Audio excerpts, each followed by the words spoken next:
Yeah.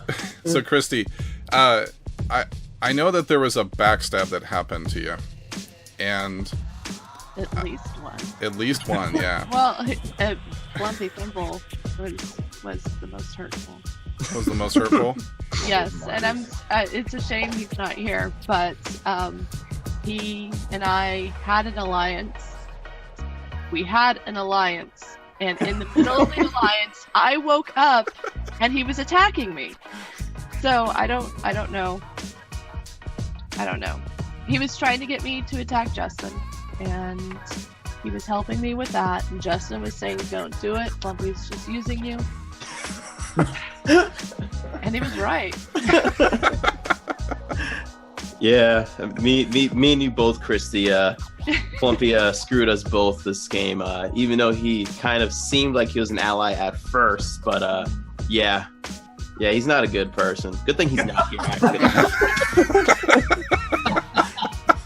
He seems so sweet. But he's just so plumpy. What can you do? So, all right. Well, let me throw this out to the group here. If you broke an alliance, all right, what happened and why did you decide to do it? I'd like to hear from the puppet first. Yeah. So, as I said, we played it as a role, so as this propaganda-driven character, and actually it worked really well because the leaderboards in the game really give like this skewed image of who's in the lead. Yeah, totally. And JT was tweeting out the leaderboards, and my friends got all excited, like, "You're in the lead!" And I knew, like, I'm not in the lead. This is just very false information. So at one point it was like, okay, the diary just literally says like, okay, we're stuck. We can't produce any drillers. Sorry, the nation is on hold right now. We have to do something. And then Rich moved something away from his mind, and somewhere in a century, right? And I just messed up some calculations in my head and was convinced I could assassinate his queen, which turned out to be completely untrue. So I was like, okay, this will make for a great video, so let's do it. And then 3 hours later, it's like, wait, he could do that. I can change it up. And then 4 hours later, like, no, there's no way I can pull this off. That was for me. Oh, go ahead, Pat. I was just curious, is the way that was happening the same way that you tried to assassinate my queen unsuccessfully later too? Yeah, so when it didn't work with Rich and he started attacking me, it's like, well, I still have this combo lying around. Let's just fire it and we'll see. It'll take 4 days to get there. Yeah. I love that. I love that so much. I think I said this at one of the few, last diaries too. That was one of my favorite moments of the game. Was just watching that come at me the entire time, and knowing that you knew nothing about what I had. I think 3 princesses. What? Yeah, because I stole 2 of them. Every time someone's queen died, I got both of their queens, and I think I hired another one or something. And so, yeah, just every second that thing got closer, I just kept smiling more and more. I'm like, you might get my queen, but it's not going to do anything. I really wanted it timed so that 5 minutes before I would win the game, you would hit my queen, and then you would think, "Oh, he's gonna lose." I mean, when Semi Co-op launched that attack at me to try to take my queen, yes, for a moment I was like, "Wait, you're actually doing this? So are you actually betraying me?" And then I was like, "This is awesome." It was one of my favorite diaries to make because it was my favorite moment in the game. I was not hurt at the betrayal. Obviously, like I said, you'll see in my diary, I was a little disappointed because I was really excited about our alliance. But when you did that and I saw what a masterful move it was to try to get my queen, I was like, this is awesome. It also helped having that perspective and being so positive about it because I knew it was a great move and I could defend it. That was I had the liberty, the luxury is the word I'm looking for. I had the luxury of going, that is great, and he doesn't see how I can defend it. Yeah, they don't see that like I have this, I have a higher waiting, and that higher is a revered elder, and that higher will cancel out any of the things. And then when I popped the revered elder, they were like, oh, okay, well, let me go over here then. Yeah, I also love that you messaged me first like, oh, I can't believe you betrayed me, and then like the second message was, this is gonna be so cool in the diary. It was. And we had this little exchange in private chat that was semi in character, and then I was like, you know what, this would be good for public chat, let's take it there. And so we repeated some of this smack talk in the public chat for everybody else to see. So that was a lot of fun. I was excited about that day. Just like Pep said, the entire time that that assassin was coming towards my queen, I was just waiting and going, it's going to be so cool. Yeah. Oh, that's really cool about the Revered Elder. That kind of brings up a point that I wanted to hit on about, like, this game. It is the specialists. Yeah. Oh, definitely. Like, Yeah. I'm pretty sure. and maybe we can circle. circle back to that in a bit, because like that's also one of my negatives in this game. Sure. But yeah. Really? I didn't gather that, Leland, at all.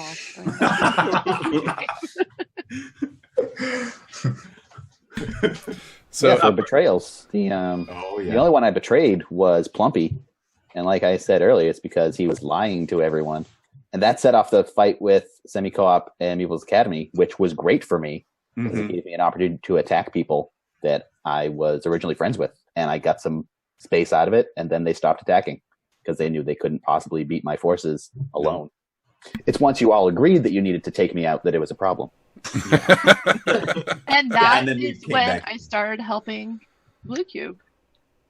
Because at some point, Pep betrayed me somehow, or I felt betrayed by Pep. I don't even remember what happened. It was obviously really traumatic. You felt it. It just felt. It's already blocked it out. Yes. In the middle of the night, I came and took one of your mines, I think. Yes. Or not a mine, a factory. A factory, yeah. Yeah. And so that was the point. I was like, well, I can't let Pep win. I don't care what happens to anybody else. I don't want Pep to win. And then Daniel betrayed me. I was like, well, he just needs to die. And the only way I felt like maybe I could make sure Pep didn't win is to help Blue Cube and Leland. So that was the only two alliances I really stuck with. And Christy, you were the only person I trusted in the entire game. I am very trustworthy. That's why. It also might have been because we didn't share a border at all, so there was no reason to distrust you. Oh, Right. okay. Oh. Sure. Yeah, I think I remember even trying to ask Christy to become an ally. I was just like, hey, Christy, I had the worst problem, like, getting alliances, because I think the only thing I did in the entire game was just ask people to attack other people. I wasn't just like, hey, how you doing today? I was just like, hey, Christy, you mind attacking Pep right now? And that was just the end of the conversation. Yeah. It's just You came off a little, like unstable. yeah, that's what I was shooting for. That's what I was shooting for. Warmonger.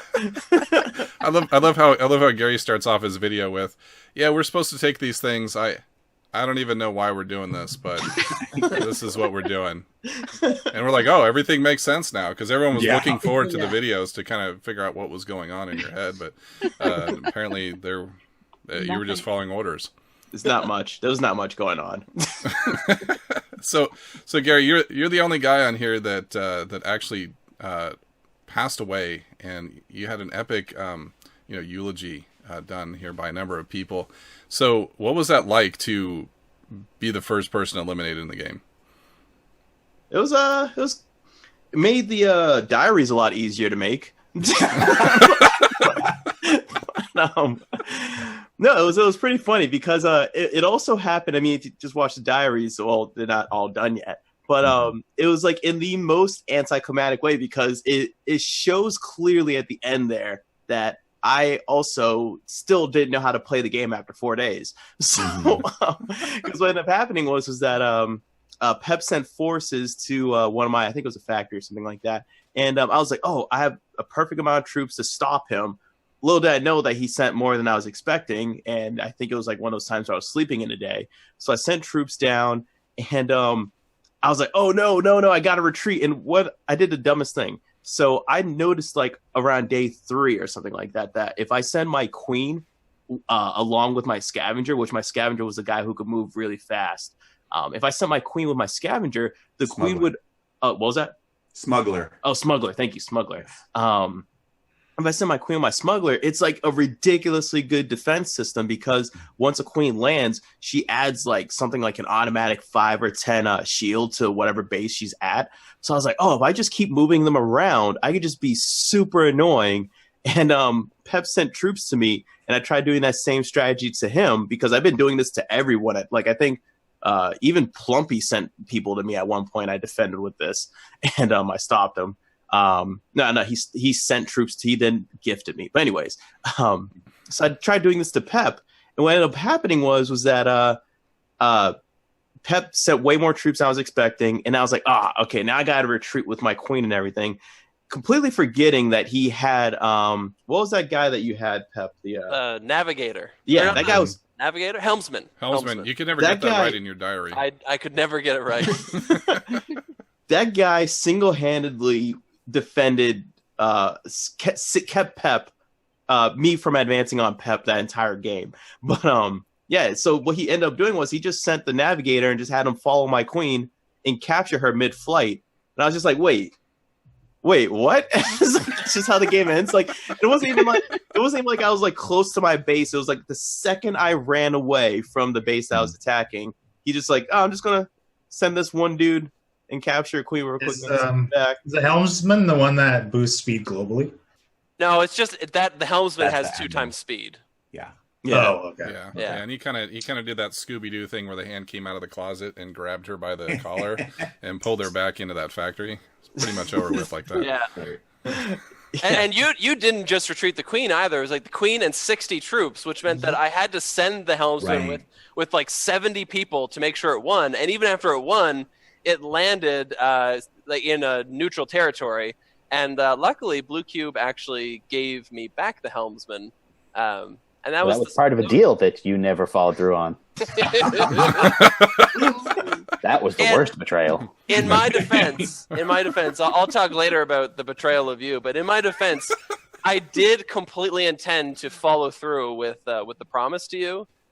Things just got really messy down south, and then it just got to a point where eventually I couldn't. So then I had to start lying to you. Yeah, you know what? I come to think about it, you promised me a specialist that I don't think I ever got to. I thought I gave you the specials. I don't remember that. I don't remember though. I can't remember what you gave me, but it definitely wasn't what I wanted. Yeah, that's fair. Yeah, Pep gave me a great, and I forget exactly how this was phrased, but when I went back and looked at it, I was like, Pep's going to be a lawyer when he grows up. Because the way in which he phrased it to me gave me the idea that I was getting this thing back, and then he came back and took it. He's like, oh yeah, I gave it back to you, but now I'm taking it again. And because I did. I gave it back to you, and then you left it undefended, and we weren't allies or anything really. So I came and I took it again. Yeah, I was like, wait, what are you doing? I thought we had the agreement. Yeah, I did. I gave it back to you. Now I'm taking it. Okay. Can we talk for a minute about Chris Blue Cube and how he got so his military got so massive, and then he became the mafia? Like he started like, Chris, I want to hear, since we haven't seen your diaries yet, I want to hear some of the perspective of, you know, that the thought process, because I think it was a very interesting strategy. But you know, the I'm big enough now, everyone needs to buy my friendship by giving me more stuff so I don't attack them. Like make my target easy for me. The first person who says no to me is the one I'm attacking. Yeah, that was pretty epic. I am interested to hear this as well, because it felt like some shakedowns, man. I was afraid that I was going to wake up and my wife was going to be replaced with a horse's head. I mean, man. Well, it goes back to my original problem. I became friends with everyone. So once Gary was gone, I had nothing to do. Sure. And I was maxed out on drillers. I wasn't going to build mines. So I had to betray someone. So I decided everyone should pay me to not betray them. And it worked. Yeah, because Plumpy Thimble said, no, I don't think so. And then you're like, target acquired. I mean, that was in addition to him being very sketchy. Sure. So both of those worked together. And then that started the war between us. And that was great, too. Because I was maxed out. I needed to do something. Even if I didn't win, it was just more interesting to throw troops at someone and whittle you down. Yeah. And you were getting making a all the funding lot out of of it was great troops. too. Yeah. So what do we think is the pivotal moment of the game, in your opinion? What do you think? I know what it is for me, but I think it's probably different for everyone else. Yeah, totally. I mean, for me, literally, it was when Chris reclaimed that mine that I had previously stolen from JT. Oh, yeah, definitely. It was like, that was it. I was like, okay, great. Now I don't give a flying anything right now because there's no way I can come back from it because that was like I think I was like 15 hours short of winning the game. Mm-hmm. It was real close. And then you took that, and I was like, "Oh, you son of a bee!" But for me, it was when you all agreed that I had to go. Up until that point, I could take out probably any two of you, but once you all agreed that you had to take me out, and Pep never gave me that hypnotist, then it was downhill from there. I tried to actually shrink down so I was less of a threat, but it was too late. Yeah. And I just want to say that the agreement for everybody to take you out was like multiple days of discussion in 2 or 3 different groups that excluded certain people and included other people. There were like 3 different things going, and I was sitting there going, is this coalition of 5 or 7 or anything? Are we ever actually going to move on this? Because I was the first person to attack you when you attacked Plumpy, and Semicope was happening. But in the meantime, these discussions about, hey, Chris is extorting everyone, or Chris is extorting me, and everybody else is like, oh, me too. And I'm like, okay, well, then can we do something about this? And there was this huge discussion, but I was wondering, like, but where's the action? And so that's where there was questions about. Well, no one wants to be the first to attack. No. Exactly. And that's when I know when I attacked along with Pep, we were coordinating an attack against, Chris, and I was thinking, is it just going to be us? Okay, because we started launching in, and I don't know if it's because certain people didn't have enough and they felt like they couldn't do anything, but from my perspective, the only other person I saw going after Chris was Pep, and I thought, I gotta make sure that I get after this, because if Pep starts steamrolling, no one's gonna be able to stop him. And so I was like, so I'm pretty sure the two of you had the biggest build-up on my border. Yeah, everyone else was kind of thinned out. Yep. Yeah, and I think that distraction, helped me be in the running too. Cause like I wasn't close to you at all, Chris. Like you literally had to like come down through like 5 outposts to get to me or something. I would have to destroy JT to get to you. Yeah. Exactly. Which I eventually did, but too late. He did. Right, It was too little too late. And it was actually kind of funny because there was one point where he started dropping guys down towards me. And because I had upgraded all my guys to be like 4 times speed or something, I did this kind of like Texas 2-step where I ran guys across one way and then ran it back up to where he was, running it from, and I could actually do it. And if I would have done it a moment sooner and not delayed on it, I probably could have got some little bit more territory. But Chris just came through and just like the plague and just wiped me out on the top. I couldn't do anything about it. I think I was up around like 3rd or something like that, maybe 4th, and I think by the time we ended the game, I was like 7th. And that was only because 2 other people were dead. So, but I was in 8th. So yeah, I was in 8th the whole game. But that move was my original plan. Like days earlier, because I had such a force, I'm like, I'm going to put this all together, throw some specialists in, and just like make a beeline around the world. But then I stopped for some reason and spread out and made more alliances, and that was a bad idea. I should have just attacked. Well, and part of the thing about being 8th the whole game is that's not a reliable summary of your true position, because you may have been 8th in the most of the game, but you had like at one point you had 800 troops when the rest of us had like 500 max. Yeah. And that 8th place is determined by how much Neptunium you have, and you were committed to never having any. So that's why it was like kind of misleading, is like what is my strength really? I played a game earlier against just random people, and I made a mine too early, and they destroyed me. So now I'm terrified of making mines, because it's such a huge cost early on. So if you do it too early, you're ruined. So I was like, I'll just do it never. And win by he got spooked at that point. I mean, I remember when Admiral Pickman was making a ploy to he ended up actually building that first mine, and everybody's sending gifts, and it was like, I forget what you called it. It was like bathtub day or something. Yeah. And it was and you just had this whole thing where everybody was like, oh, send your gifts to me, and it was absolutely hilarious on my side, and I'm sitting there going, I'm not going to send anything to him. I think most people sent you one, right? Yeah. Yeah, and then whose was it that finally landed like on day 10? Steals.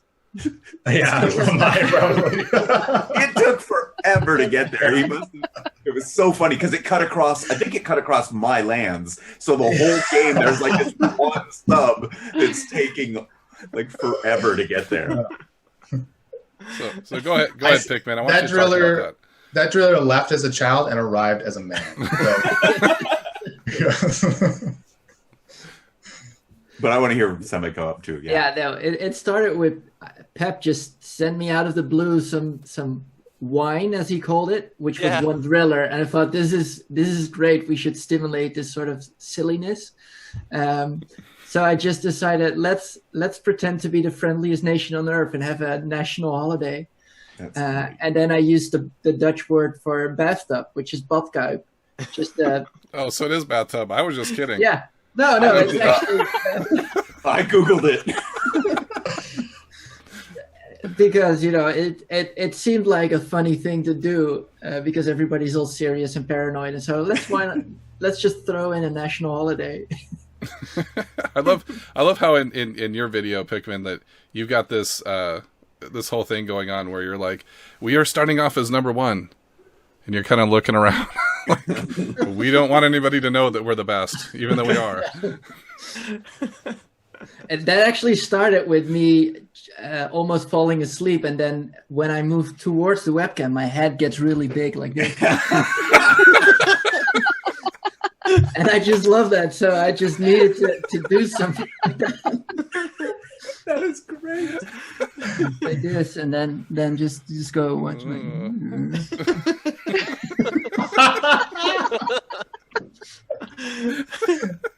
I could just watch that all day. Yeah, I know, right? Well, me too.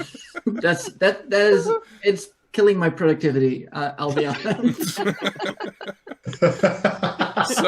So as we kind of go around, as you started watching some of these diaries, who are some of your favorite people that you're watching right now? I'll start with you, Pikmin.